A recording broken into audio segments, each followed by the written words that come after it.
All right, let's talk about advice. I mean, think about it. We're constantly surrounded by it, right? From our parents, our friends, even social media influencers. Sometimes it's a gift, but other times, man, it can be a real burden. So, how do you sort through it all? Well, that's what we're going to break down here, how to master the art of both getting and giving advice. Does this look familiar? You've got a problem, and bam, suddenly everyone has an opinion. It is so easy to feel completely overwhelmed, like you're literally drowning in a sea of suggestions and a million you shoulds. But you know what? It really doesn't have to be that way. See, at its core, giving and getting advice is just a fundamental part of being human. We're social creatures. We're actually wired to learn and grow by helping each other out. It's how we build communities, how we move forward. So the trick isn't to just block it all out, but to get way, way better at navigating it. Okay, so where do we even start? Well, with the first and maybe most crucial skill, learning to tell the difference between advice that builds you up and advice that, well, tears you down. It's all about learning how to filter out the noise. Here's a perfect example of a huge difference. Bad advice often tells you to kind of isolate yourself, just focus on you. But good advice, it does the exact opposite. It connects us to other people.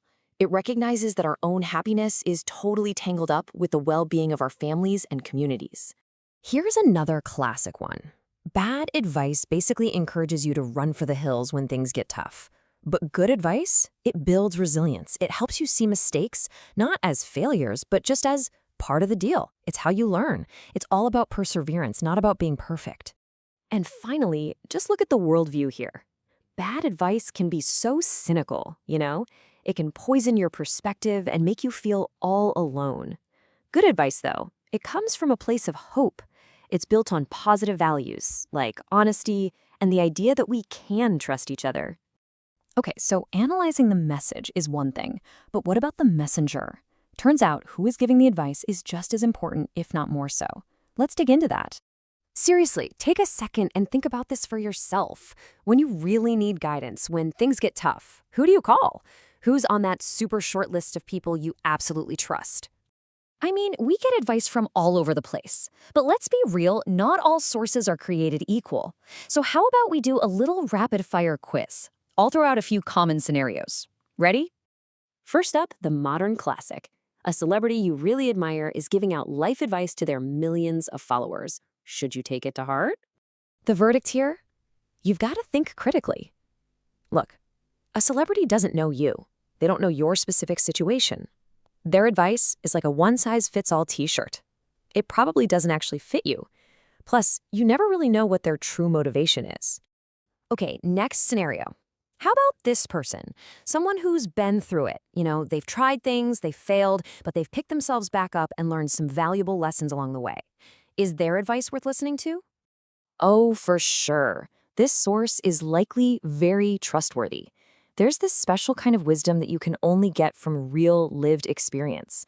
And learning from failure, that's one of the most powerful teachers there is. This person isn't talking theory. They're talking about real life. And our last one. What about someone whose advice is conveniently tied to a product or a service they want you to buy? Yeah, this one's a pretty big red flag. The clear verdict is be wary. When there's money involved, their main goal is to make a sale, which might not be what's actually best for you. It doesn't mean the product is bad, but that advice definitely comes with a major asterisk. Now let's flip the script. We've talked a lot about taking advice, but what about giving it? How can we make sure our own advice is actually helpful and not, making things worse? I love this quote because it frames giving advice as more than just an option. Sometimes it's a responsibility, especially in a good friendship. It's a real act of care, but man, you have to do it right. And this is huge. It turns out the way you say something is just as critical as what you say. Look at this list. Attitudes like curiosity, respect, and kindness, they open people up. But the ones on the other side, impatience, sarcasm, frustration, that's like slamming a door in their face. Conversation over. Which brings us to our final piece of the puzzle. We need to shift our whole idea of what an advice-giving conversation even looks like. Here's the most important thing to remember. You are not giving a lecture. It is not a monologue where you just download all your wisdom onto somebody else. A true conversation is a two-way exchange. You have to stop, you have to pause, and you have to genuinely listen. And to do that, you need the right mindset going in. If you approach a conversation thinking, wow, I'm lucky I get to learn from this person, or I can't wait to hear what their insights are, it completely changes the dynamic. It transforms it from a lecture into a partnership. Okay, I know that was a lot of information, so let's boil it all down into a simple, practical framework you can actually use every single day. Here it is, just 3 simple steps. First, when you get advice, analyze the message itself. Is it building you up or tearing you down? Second, vet the source. Who's giving it and what's their angle? And third, when it's your turn to give advice, do it with humility. Lead with curiosity and respect, not judgment. And that's really the whole shebang. So, the question I'll leave you with is this. Armed with this framework for both receiving and giving advice, what conversation in your own life will you approach differently now? Think about it.